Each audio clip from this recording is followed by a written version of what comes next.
Welcome to Good Life. I'm Dean Wilson. I'm so glad you're with us wherever you're joining us. If you're joining us on the television here in Santa Barbara, California area, at TVSB, we welcome you. So grateful for you. And if you're joining us at all the other platforms from around the world, goodlifetelevision.org, our YouTube channel, all the different social media platforms, and then, of course, the podcast, which we've seen a lot of increasing traffic on the podcast. So if you're a podcast type of a person, you can search Good Life Conversations is the podcast show, and we'd love to have you join us there. And there's just so many great stories. If you go to that YouTube page or goodlifetelevision.org, you'll see not only all the long form interviews of these amazing people, but we break those up into what we call power clips. And so you can kind of see some of the great moments from these interviews, and it's been all walks of life, people from every different situation, entrepreneurs and overcomers. We've had young people, we've had veterans, we've had public servants, we've had athletes and coaches and authors, and it's been really fun. So we're grateful you're here for the journey. Presented as always by Bunnan Chevrolet. We're grateful for our friends across the street here at Bunnan Chevrolet for their partnership. I'm really excited about my guest today. I spent part of my weekend reading some of his book. Craig Daliessio is with me. Craig, welcome. Thanks for having me. Yeah, it's great. Craig's in you're Lynchburg, Virginia, correct? I am, yeah, correct. Okay, yeah. So Craig's an author. He's written a book that we're going to talk a lot about today. It's called An Orphan in the House of God. It's going to be up on your screen here in a second, but you can find that. Craig has really done an amazing job of telling his story, and we're going to connect that here in a minute. But it is really an amazing story of what Craig's kind of childhood was, and kind of coming out of that, and then connecting a lot of dots, and so Craig, let's start with just this question, because there's a lot of from your journey that I think is really interesting. But when did you decide to write all this down? When did you decide to write a book? Well, this is actually my seventh book, but this one I had no pre-plan. I didn't have any intentions of writing it. About 6 years ago, I guess, I was doing a Bible study. I used to work at Liberty University. I'm a Liberty alumni, and I worked over there for 5 years. That's how we ended up in Lynchburg. I'm a Philadelphia native originally, and I lived in Nashville for 17 years. And I took a job at my alma mater, and I guess around 2018, a friend of mine at work, we decided to do a Tuesday at lunchtime. We would do a Bible study together, and other books as well. We're both big readers. We were working our way through a Henry Nouwen book. It was actually the last book of his. It was taken from his journals. His friends put it together. It was published posthumously. And in the process of doing this, a question was asked me. There was some question and answer stuff, and so Nathan and I would go back and forth, and the question was asked, what did God show you this week that completely stunned you, or shook your world, or something like that? And I had been wrestling a long time with, I would read verses like when Jesus said, let the little children come to me, and don't prohibit them, because this is what the kingdom of heaven is like. And unless you become like one of them, you can't understand the kingdom of heaven. And when Paul talks about the spirit of adoption, by which we cry, Abba, Father, those things would mean nothing to me.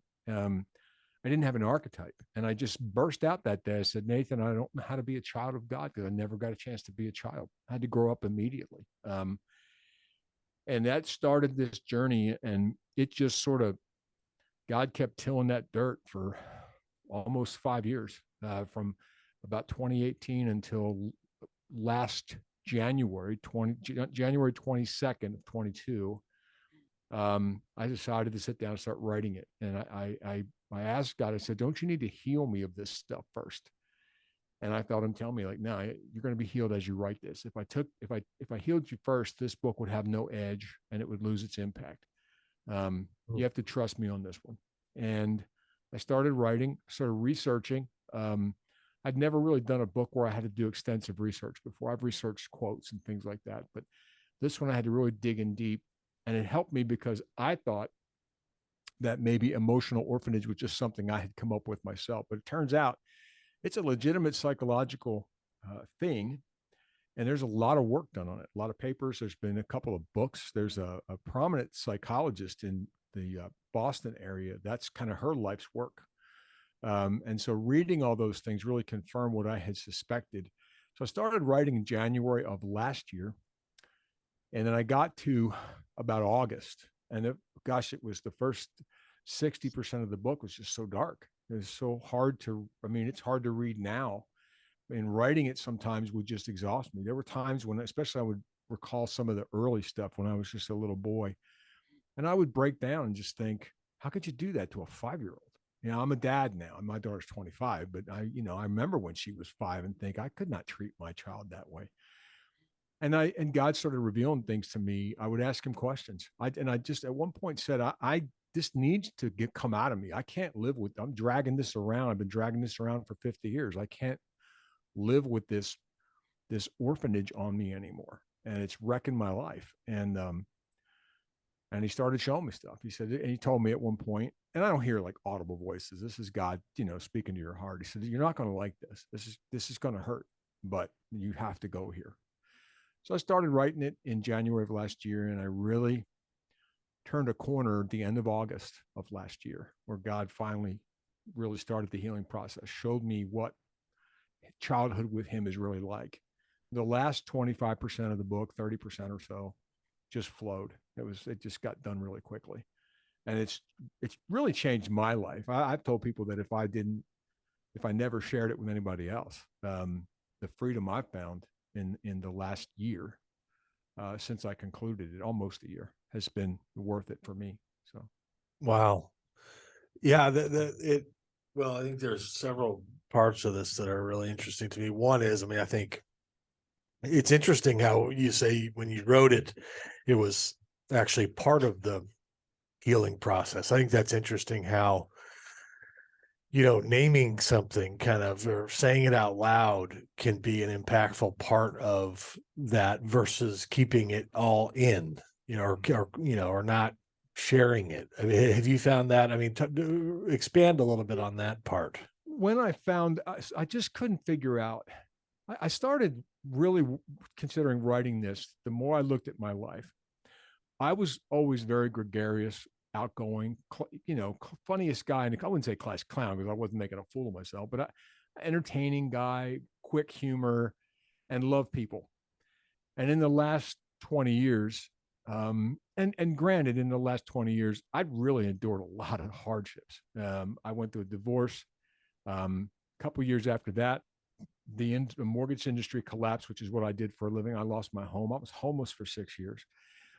Because of the divorce, my fatherhood was, once a week and every other weekend. And I'm not built that way. I'm 24/7 dad. And that probably was the hardest thing I had to endure. Those things will embitter you, but it was more than that.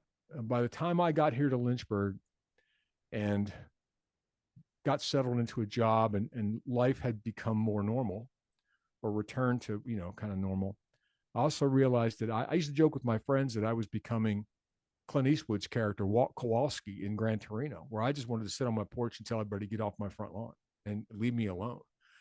And that wasn't me. If you'd asked me when I was 20, do you see yourself at 58 or 59 when I started writing this?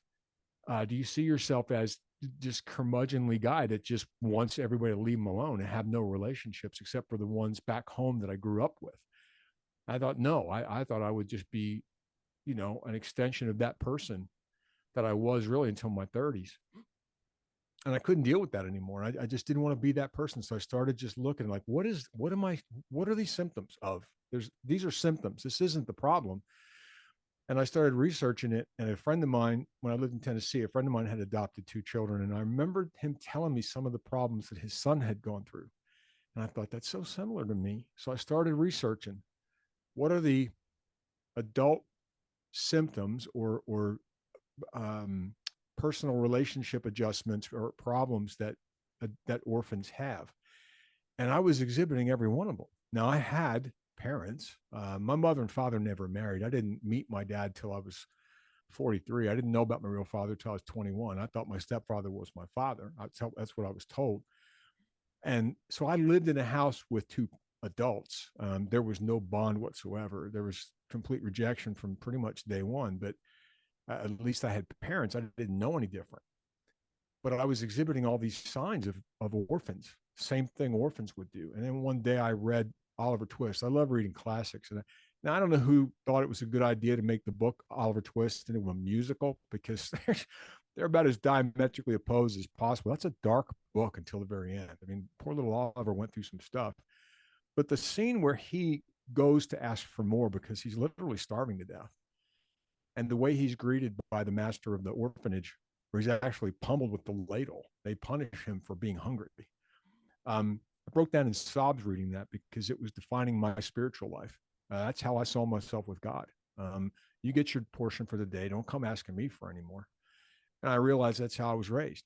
And when I started seeing that there were legitimate articles and psychological studies that you can be an orphan and have parents. You can grow up in a house with parents, but emotionally you're an orphan. You exhibit all the same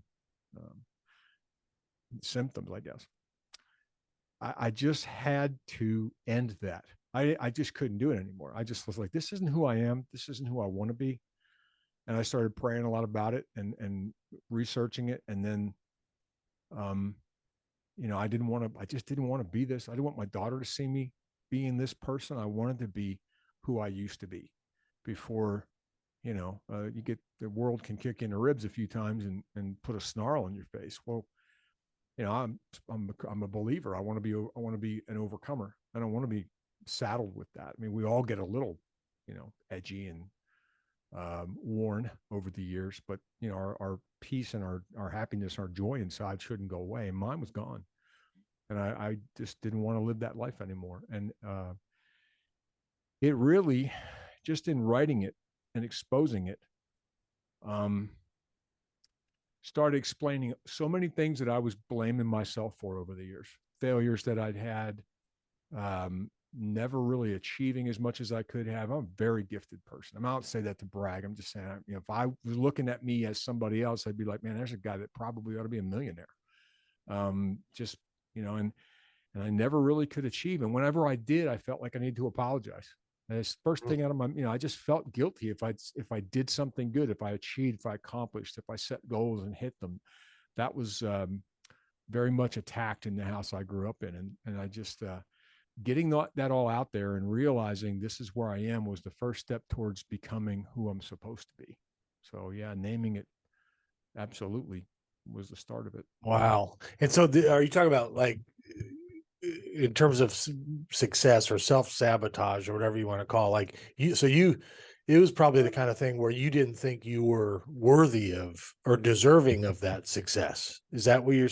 I was ashamed of it. And I was not, I could look at it and go, boy, I worked really hard and that's the end result of it. But I instantly felt like, well, who do you think you are?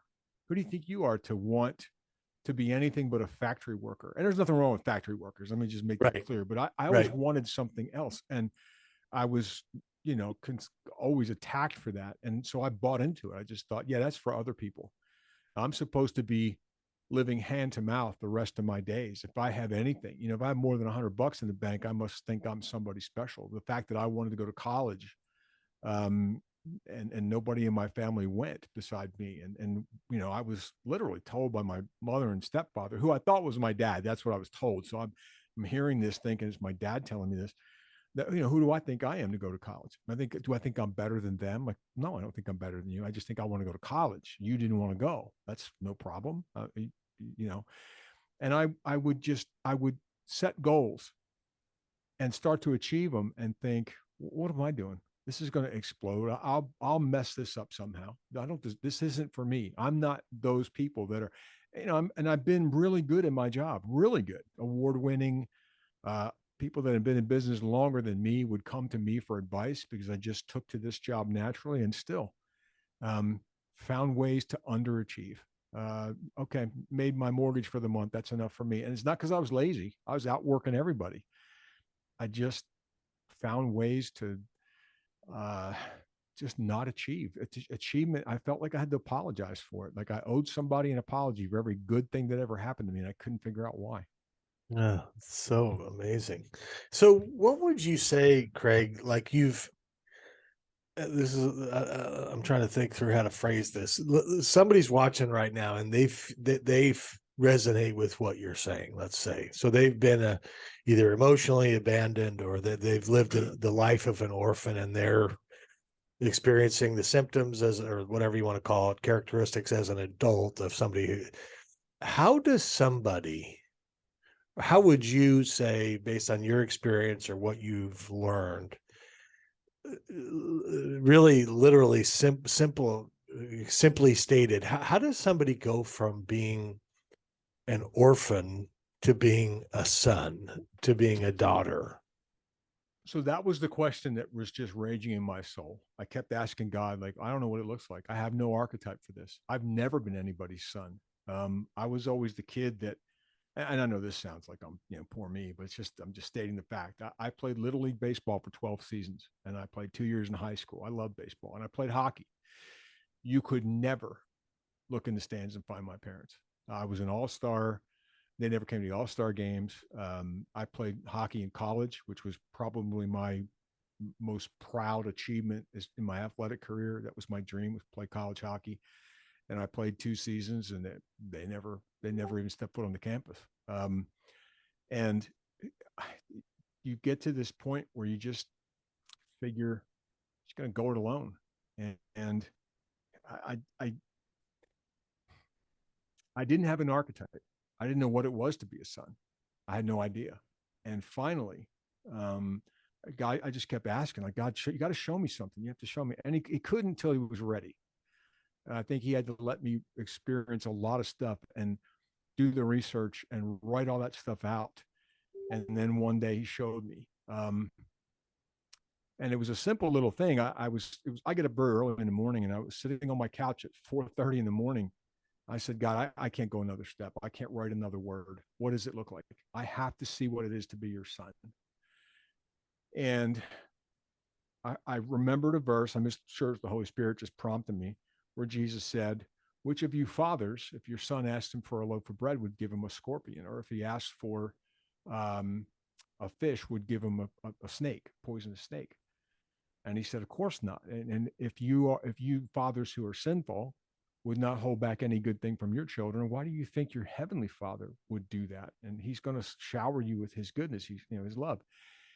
And then just instantly popped into my heart this scene. My daughter was 4 years old, and it was my weekend with her, and we were at our house, and had used to have a little office there when I wanted to work from home. And so I was in my office, and she was probably watching TV, and she come running into my office and jumped in my lap, and she said, Daddy, can I have a Barbie Jeep?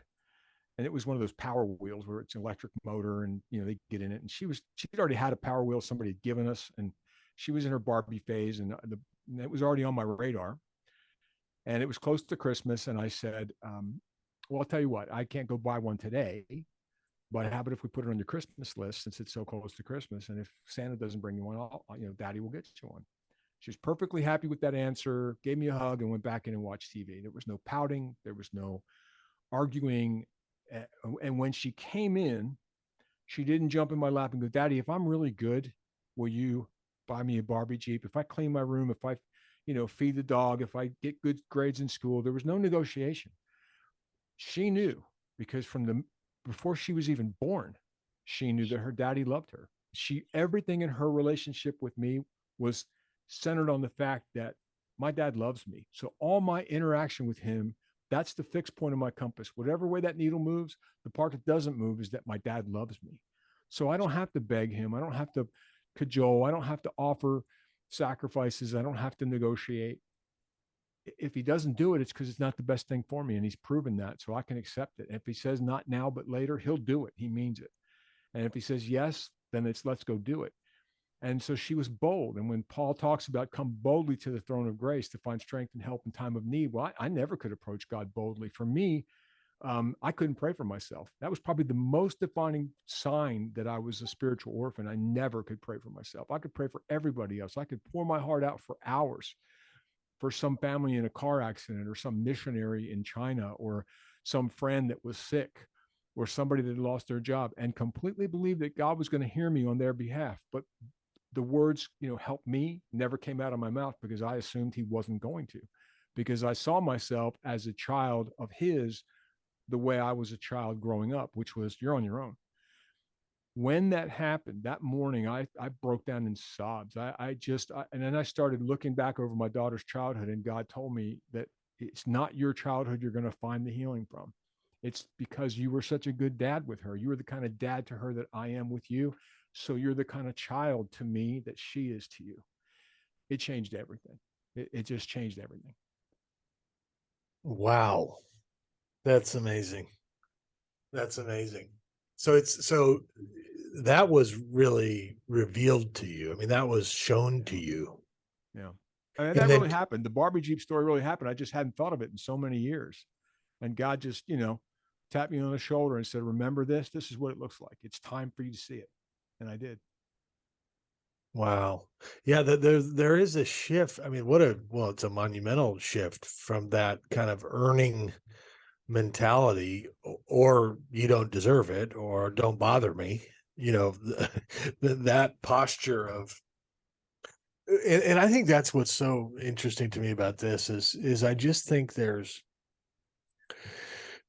so many people out there that are exhibiting characteristics, traits, whatever, that are really wounds Mm-hmm. of what they're, that I know everybody calls them father wounds, or, whatever you want to say, but it just seems like I mean, that they say this is the most fatherless generation. We're starting to see the Yeah. results of what it looks like when this happens on a big scale, where fathers are absent, and what profound implications that has.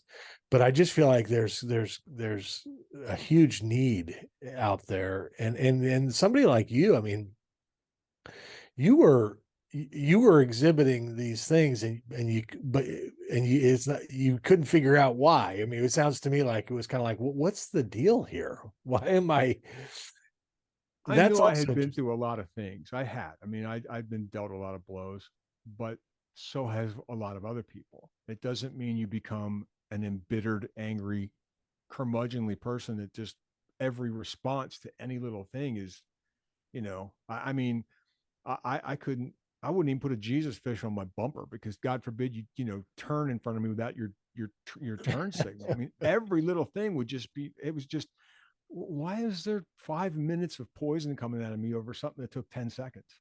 Yeah. And I just was ready to fight. And sometimes literally, most of the time, emotionally, just a verbal barrage, but it wasn't Christ-like, and it wasn't who I'd always been. And I just realized, like, you have just morphed into this person that you never thought you'd become. And I think there are a lot of us out there that just, we don't realize. And like one of the things you said about the father, I think the church has done a really good job exploring the damage that's been done by painting a bad picture of God as the father. There's been a lot of sermons about that, a lot of books. I have a good friend, Ed Tandy McGlasson, who, that's his whole ministry. It's called The Blessing of the Father. That's what he teaches. But I don't know that anybody's ever talked about, what are your rights and privileges as a child. They talk about, being a child, being childlike, but they don't define that. Like, how does a child of God pray? Well, how does your child talk to you? um, how did you talk to your dad? And if you didn't have a good example of that, then you have to look for something else. But there's, we never explored that when I was a kid. So I got the father part of it straightened out probably 15 years ago. Hmm. As far as seeing God as a father, I was good with that, but I still saw myself as an unworthy child, and it wasn't God's fault. I thought it was just things I'd done, or just my birthright. I was completely rejected, and I guess he feels the same way. And my opinion of my Christianity was, God was just basically saying, look, I saved you because you guys messed up in the garden, and I had to sacrifice my own son And that's all you're getting out of me. I'll see you when you get here. You get heaven, you get eternal life through salvation, but you're on your own. Well, if you were to grow up in the house I grew up in, that's exactly the message I heard every day. You want something, go get it. We're not doing anything for you. Nobody did anything for us. Now, I coached hockey for 10 years, high school boys. I never had a parent come to me and say, nobody did anything for me. I'm not doing anything for my kids. It was always, I want my children to have a little more than me or better opportunity. My house, it was, well, you're on your own. And I just thought that's what childhood is. I excused it. It never even, I just adapted to it. I started working when I was 8 years old. I cut grass and then I got a paper route. And then when I was 15, I started working in a restaurant and it developed a great work ethic. I mean, that was a good thing. But I never felt that I could confidently go to my parents for anything. And so I couldn't confidently go to God for anything. And I thought of myself as unworthy and less and not valuable. And it had to change. So that was really, I think that if the church could focus on something, we get the father part. Let's really explore what it is, what it feels like to be a child of God. That's so good. If you're just joining us, I'm with Craig Daliessio. He's written a wonderful book here. It's called An Orphan in the House of God. I highly recommend it to you. We'll put it up on your screen. So that's an interesting point because I agree. I mean, you do hear talked a lot about, okay, well, let's talk about who this God really is. Maybe the God that you think you have is not, accurate, which I think for people with father wounds obviously is true. But your stepfather was not a good representation at all of what the heart of the father is, nor was your dad. And so, but what you're talking about is walking in that sonship, walking in that as an heir, as a son. What does that look like? Because if I never did that here, then I have no archetype. I don't know what it looks like to be God's chosen son, to say Abba Father, which is like saying daddy. And it's a term of endearment. I never got to say that. So I don't, that was foreign to me. Yeah. And to believe that, like that's just got to be a big hurdle, I think, for a lot of people. Like, what?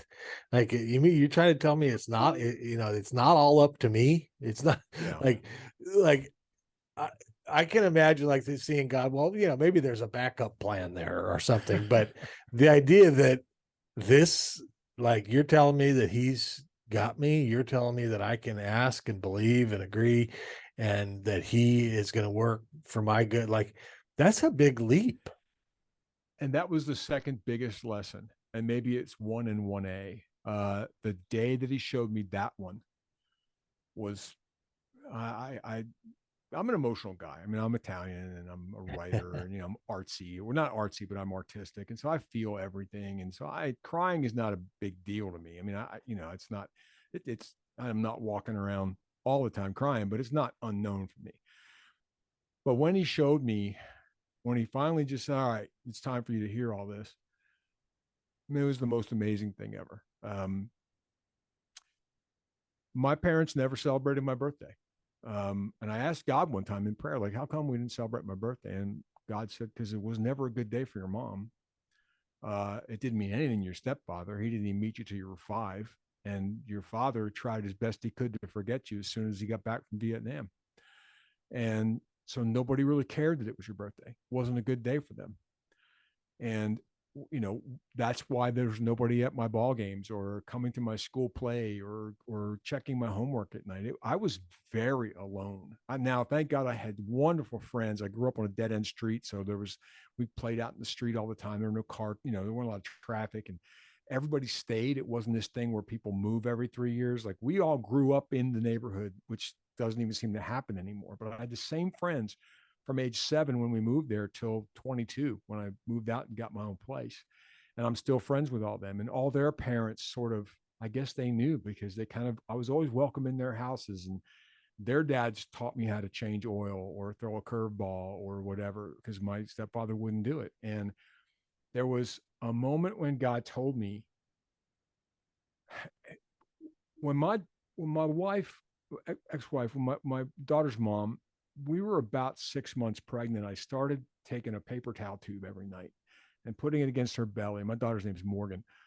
And I would say, it's always tough for me to say, "Hi, Morgan, it's your daddy.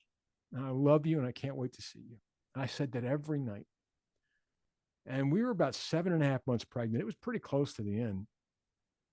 And we were in bed, going to bed, and we just had the sheet on. And I put the paper towel tube on there and I said, "Hi, Morgan, it's your daddy." And I didn't even get out the rest of it. That's where I got to, "Hi, Morgan, it's your daddy." And she kicked. She kicked so hard that the sheet actually moved. And instantly I realized she recognizes my voice. Mm. You know, before she ever even entered this world, she's heard her daddy tell her that he loves her and he can't wait for her for at least 6 weeks. By the time we got to May 7th, which is her birthday, she'd probably heard it 50 or 60 times. I've never heard it once. My dad died while I was my real dad died while I was writing this book. And I never, I never got to hear my dad tell me he loved me or was proud of me or I was a good dad or he never even met his granddaughter. And God started showing me, do you remember those little league coaches that you had that somehow saw that your parents weren't there and they were a little bit extra kind to you or tough on you if they had to be, but they were good for you? All those neighbors on your street, that 8th grade teacher, Mr. Farmer, who saved my life, that just seemed to know you needed an arm on your shoulder. All those people at your church that just took to you. That was me talking to you through that paper towel tube, telling you, "This is your daddy and I love you." And I don't have a physical voice to express it with, and I can't put literal arms around you, but I'm doing it with all these people. And the moment when I saw that writing this book, when he showed me that, was the day everything broke for me. I probably cried for an hour, and I started realizing, like, wow, he was celebrating my birthday, even though my parents weren't. Mm. He was there in the stands. He was proud of me when I see. We don't attribute those kind of things to God. We tend to look at God like he's Oz, right? Like there's flames shooting up and there's this big scary head, and it's not personal. But the other thing he showed me was when David wrote, you've known me in my mother's womb. Before I was even born, you knew me. I was knit together in my mother's womb. Before I was even born, you were there with me. Um, you are fearfully and wonderfully made. We only seem to apply that to the abortion argument. Like only the babies that are almost about to be slaughtered are fearfully and wonderfully made. Well, so am I. So are you. So is everybody that's going to read the book, hopefully, and is maybe watching this right now and going, "Wow, this is all me." All of a sudden, God said, "You're just as fearfully and wonderfully made." And I took as much time creating you as I did those babies that you're fighting for. When David said, "You're fearfully and wonderfully made," the word "made" is the same word that Moses, when he was writing the Pentateuch, when he was writing the creation story, used that same word when God shaped Adam. It talks about an artist forming something by hand and working it to be exactly what he wants. And then he breathed life into it, brought it to life. Well, that's how he created. That's what made means. When you start looking at that and you know God's character, you cannot convince yourself that God could be anything except wildly in love with you like a father is to his child, and that you are that special to him because he did make you. And when Paul talks about the spirit of adoption, the Holy Spirit begins to change our DNA spiritually. We literally become children of God. We take on his characteristics. We take on his attributes. It's a lifelong process. We don't instantly become, completely holy and perfect. That doesn't happen till heaven. But there's a transformation that's more than just spiritual. And I don't know. It's sad that it took 50 years for me to learn this because I became a Christian at 9 years old. I wish I had known it, but it's better the day that I learned it than one more day late. I Right. just, and I guess, that's kind of the hope I have for people that read it, is just to know you're never going to understand your childhood position with God till you understand how much of a dad he really is to you and how he sees you. He sees you. If you're a good, if, like, again, Jesus even said, if you're earthly people and you're good parents, why do you think he's less of a parent than you? He's a better parent than you. If you love your kids so much that you would stop at nothing and give them anything, why do you think he's some miser, greedy, going to give it out a little chunk at a time? And this is not, name it, claim it. I'm not saying God's going to just, give us all our wishes and I want to go out tomorrow morning, there's a brand new Corvette in my front, my driveway, and I'm a millionaire. It's not that. It's the relationship that my daughter has always had with me. She just turned 25. And we've had our ups and downs, but she's never doubted that her daddy was wildly crazy in love with her and would do anything for her, would breathe my last breath in her lungs if that's what it took. And she's that valuable to me, and I am to God. And it's just in the months since that, it's coming up on a year. My life has been, I think this is the Christian life I was supposed to have had all along. Wow. So great. I'm so honored to meet you. My guest has been Craig Daliessio, and the book is An Orphan in the House of God. Encourage you to check it out. What a powerful story. If you or somebody that you know, or a friend of a loved one who has been had a story anywhere similar to Craig's, I would certainly recommend maybe giving this book as a gift. It might change their life. Walking as a son, walking as a daughter, when everything on earth is kind of pointed in a different direction, and I think that's a powerful thing that's happened to Craig, and then that he's now passing on. So thank you for writing this, and it's wonderful to meet you. Thank you. Thanks for having me. Wonderful. Thank you all for joining us. We'll see you next time.